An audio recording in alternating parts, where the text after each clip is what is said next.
మనము చిన్నప్పుడు ఎక్కడైనా ఊరికి వెళ్ళి వచ్చేటప్పుడు చీకటి అయిపోతే అప్పట్లో ఇప్పుడు సౌకర్యాలు లేవు కాబట్టి మనము చాలా దూరం వరకు నడుచుకొని ఇల్లు చేరుకునేవాళ్ళం. ఒక్కొక్కసారి చీకటి అయిపోయినప్పుడు రాత్రిపూట నడుచుకుంటూ వచ్చేవాళ్ళం, రోడ్లో దిగి ఇంటికి వచ్చేవాళ్ళం.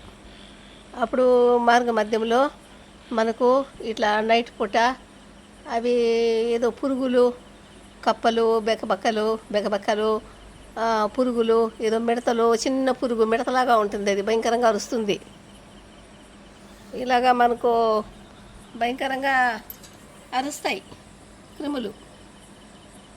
ఆ క్రిములు అరిచేటప్పుడు మనం చాలా బాధపడే అమ్మ దగ్గర దాంకునేవాళ్ళం. భయంకరంగా ఆ రోజుల్లో భయపడేవాళ్ళం. ఆ భయం ఏమిటో ఇప్పుడు కూడా భయం అనిపిస్తుంది.